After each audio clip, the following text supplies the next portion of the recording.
This is UMAR AHMED for IFL TV in association with MTK Global. I'm at Boxer Gym today. I'm joined by trainer Don Giles. How are you doing, Don? I'm very, very well. And yourself? Yeah, good, thanks. Just disappointing Wednesday night. England going out the World Cup. So close. You know what? I'm quite an emotional person. And I was so...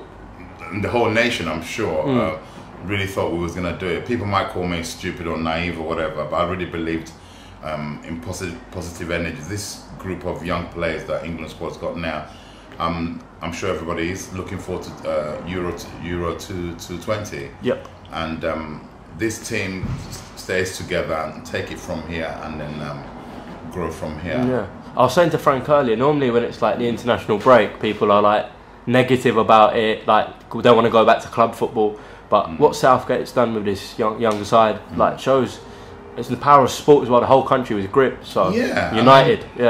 United is the word. And the fact that you had 26 or is it 27 million people that tuned in to watch, that shows you there's approximately 70 odd million population. Yeah, when you get 25-26 million people watching, it shows you the powerful of the sport. And I thought we did really, really good. And like I said, looking forward to the future. Yeah.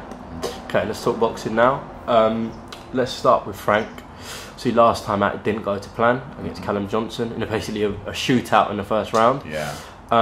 Frank is now fighting on the 28th, pay-per-view bill at the O2. We haven't got an opponent, have we? Confirmed? Not as yet. Okay. We kind of been given a couple of opponents. It's down at their end to confirm that they want to fight. We listen.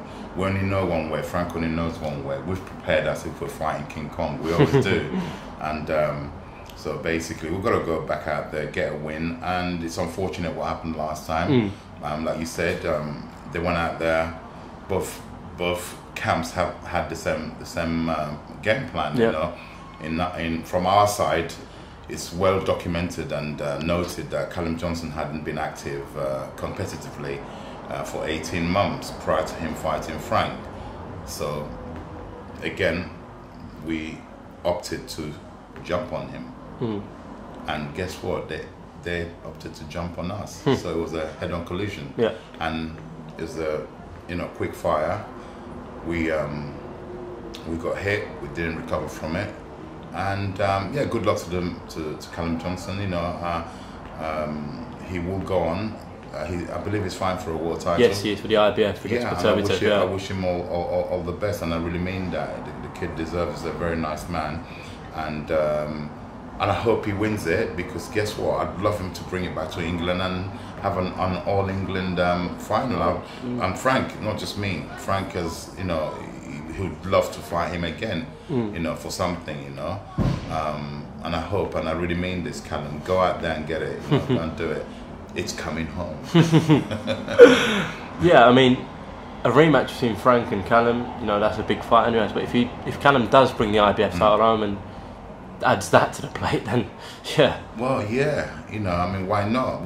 In the last 5 or, in fact, no, in the last 10 years, Britain, like I said, we're strong in every weight category. There's multiple world champions, So, and why not? Why not? What sort of changed in Frank's mentality or in his actual game plan, if anything, since that loss? No, nothing. Nothing? Nothing. I'm not sounding ignorant or complacent. No. It didn't go our way. It's just what happens in sport. It didn't go our way. Okay. Nothing changes. Frank has always been a very stable athlete, young man, very strong mentally, very strong physically. We've always trained. Nothing's changed. Nothing's changed. You look at that fight. What would we have done differently? No regrets. Guess what? Had we pulled it off with our game plan, fantastic. I'm a genius. Frank is the best ever. We didn't pull it off. The other guy pulled his one off. He's brilliant. He's a genius. Yeah. So no regrets. We regroup, lick our wounds, and we come back. Yeah. Let's talk about another light heavyweight of yours, Miles Shinkwin. Obviously for him as well, didn't go as planned against Liam Conroy in a very controversial fight. This is deja vu. Again, one of these days I'm going to be sitting down here and say it went well for us. About everyone. Do you know what I mean? So now, again... But obviously there was a lot of controversy in that fight, Don. Yes, there was. Yeah. One thing in life, I don't like making excuses. right? Miles said exactly the same thing. I don't like making it no excuses. It happened. Again, would love the fighter first and foremost. I don't get in the ring. The fighter straight away said he wanted a rematch. I said no, they're not going to give you one. Yeah, and the way things happen, the board have commissioned a rematch. Is it confirmed now? Has that been ordered, that rematch between? I believe it's been ordered. Yeah. What the outcome will be, I don't know. I'll have to speak to Steve Goodwin. That's who's Miles' manager. So I'll have to hear from him to confirm whether we're fighting Conroy or Conway. Okay, let's move back to the 28th, Bill. July 28th. Obviously, Derek Chisora is in a big fight against Takam. A lot of saying that could be the fight of the night. Their styles should go well. Of that. It's all the makings to be a great. Two very similar characters in terms of fighting styles, stature. I mean, even me as a trainer, I'm excited I would gladly pay to watch those two fight. Yeah. You can just visualize it. It's gonna kick off. Hope so. In the ring. Does it go the distance, in your opinion? I always say we'll take the win any which way it comes, whether it goes the distance or not. We've trained to go the distance. Yeah. If we get a win inside the distance, then bonus. Fair enough. And obviously topping the bill is Derek's former opponent, Dillon Whyte, against Parker. I just want sort of a breakdown from you on that fight. Yeah, again, a very, very intriguing fight. Again, a very good fight for the audience, that these type of fights are happening, So that one, I will say, I'm going to swear towards our homeboy, Dillon Whyte.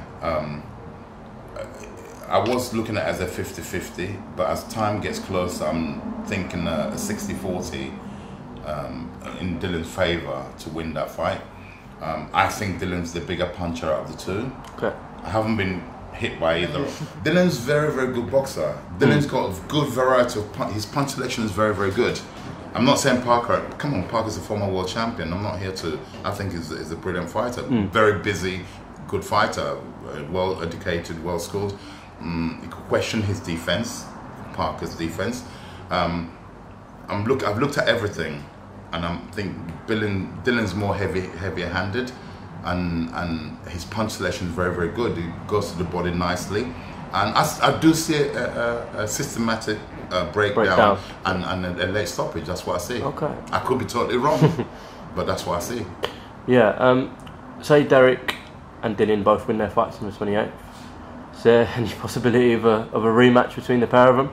I think that's a conversation between you and Eddie Hearn. Me? Yeah, you're asking me that. I think the person you need to ask that question is Eddie Hearn because he's the promoter. Is Derek up for that? Derek was up for it from the last time they fought. I know he's still chasing that fight. Yeah. I'm just doing my job as a coach. Of course. It's been well documented in the previous interviews I've given to your network, to your company. I've been very vocal regarding those two fights, and again, but then we went and lost in Monaco. So that fight evaporated, it disappeared. But with the climate the way it is, the demographics the way it is with regarding Joshua and Wilder, I think those belts are engaged for a while.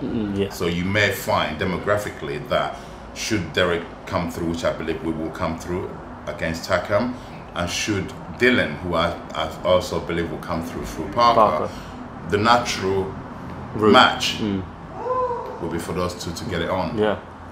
And you mentioned Joshua and Wilder there. Been lots of sort of talk going on and negotiations. Looks like Joshua's set to face Povetkin now. How much of a test is Alexander Povetkin for him, in your opinion? Not to be taken lightly. Povetkin is very, very. He's an Olympic gold medalist. He can box. He's strong. He's only ever lost once. To Vladimir Klitschko. Right. And he used to struggle from fitness, but I believe he changed coaches a while ago, so fitness is not an issue anymore with him. Derek's been and sparred him a few times, and does very well against Povetkin. Against Josh, I mean, Josh has got that incredible punch power. Povetkin will struggle against Joshua, yeah? He will definitely struggle. He struggled against Klitschko. I think he got knocked down quite a few times during that fight, if I can remember. And Josh is the younger, fresher fighter. That's a factor. Povetkin is, what is he now, about 38, 37, 38? 38, yeah. I think late 30s, yeah. So, you know, I only see a Joshua stoppage. Okay. Backing home all the homeboys. Well, it's not because I'm being biased, I'm just see how you see it. Yeah. We saw the return of Tyson Fury a few weeks ago. Got another fight announced for middle of August. Okay. What did you firstly make of his return against Sefer Severi? You see, the thing is, no matter who he fought, yeah, he's not going to fight any of the top 10. No matter who he fights, he's going to be criticised. Yeah, he did what he had to do, win, and convincingly. You know, the guy wasn't a match for him, of course, but he still had to go out there and demonstrate it. So, no, I always salute the guy, what he achieved, what he has achieved. He's still unbeaten, right? And yeah, you know, if he can get his stuff together, stay disciplined, and like I said, the belts between the two champions, Joshua and Wilder, for the next foreseeable future, 18 months to 24 months, I believe those titles are tied up. So exactly. So Fury is back. So you got your Povetkins, your Chisoras, your Whytes, your Parkers, your the Americans, Baby Miller. There's about 10 heavyweights. Jennings. Exactly. We had Brian Jennings here. Sparring Derek. He stayed with us for a couple of weeks. You know, very, very good fighter. Huey Fury as well. Again, not forgetting the current British champion. You know, like I said, it's so healthy. So there's so many fights out there for these heavyweights. There's no one has to wait around for Joshua and Wilder. Yeah. And I think, in a way, I'm glad in a way, because everybody could fight instead of just getting a mandatory to fight Joshua or Wilder. So, like I said, for the foreseeable future, I'm not a promoter. I'm just looking at the demographics of how things are panning out. Sure. I think, all these heavyweights should fight one another. Okay, let's talk about two more heavyweights who are under you, Jonathan Pelota and your son, George. Let's start with John. He's obviously only had one fight, I think. Has he got sort of a date when he's next out? Yeah, we have a date. He's fighting twice in September. Oh, in September, he told me. He's fighting twice. How quickly do you think you can move him? Very quickly, because of age is a factor. He's not a spring chicken, you know. He's athletic. He's very explosive. His style. It's not one of those people that trying to make a transition from amateur to pro. I saw Jonathan as an amateur fight 5 years ago. Okay. First time I saw him at a show, and he stood up for me. I thought this kid would be a good pro. That's back then. Coincidentally, just out of the blue, a friend of mine said, "I've got somebody who I want to bring to see you." I said to him, I don't want to take any more fights because I've got my hands full. He said, "No, seriously, check this kid out. If you say no to me, then fine, but you know."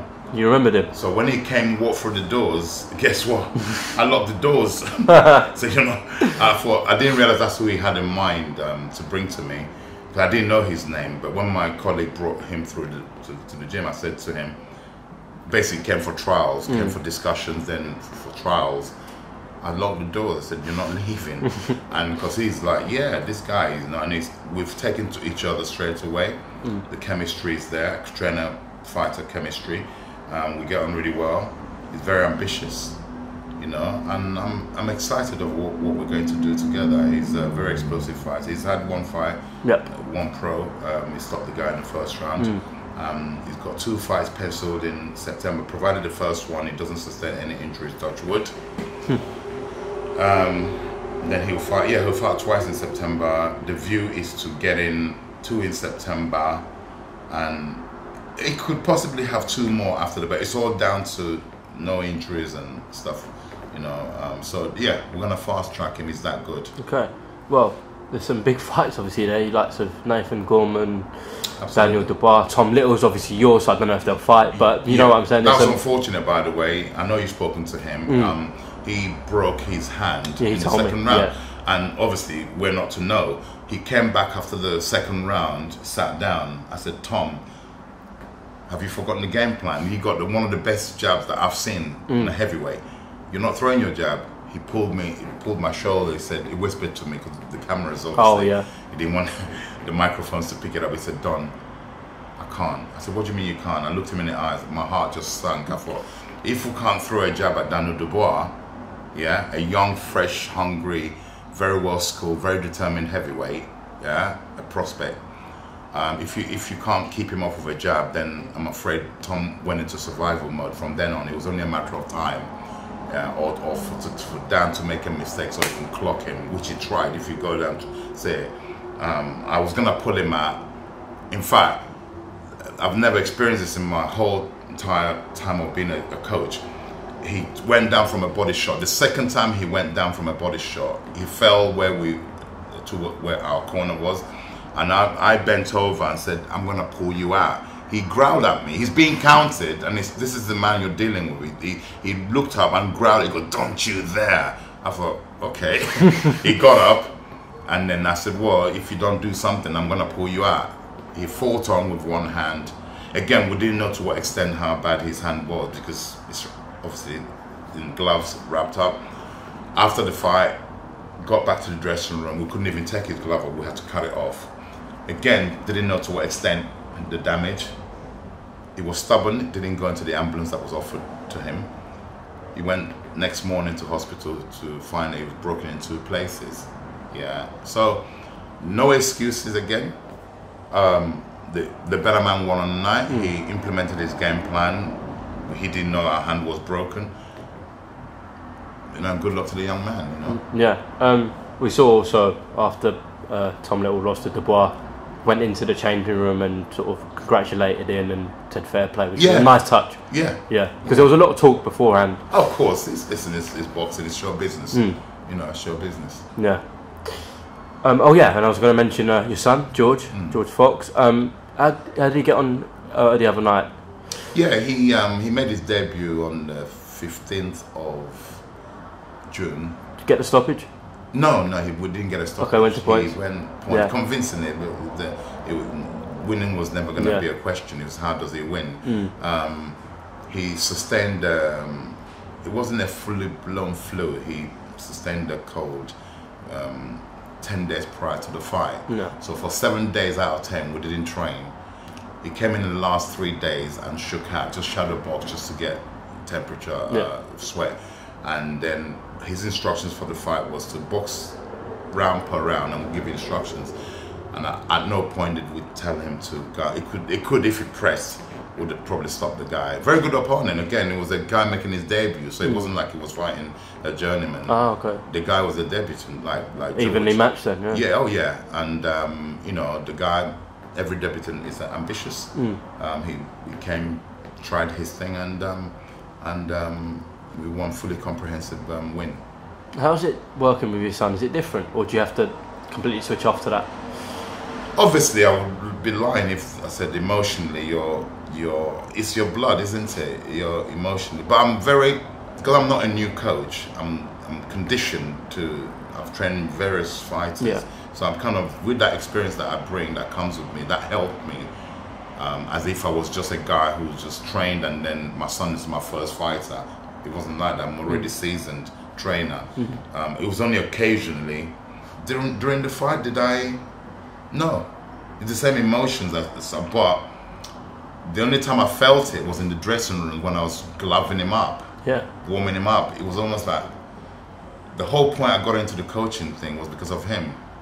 He's my only child on this planet, and he chose to become a boxer. I wanted him to be a footballer at one time. He was a basketball. He got scouted for basketball when he was 15 to go to America to play. Oh, right. And I turned it down because I didn't want to let him out of my sight, you know. And I'm glad I made that decision, you know, in a way.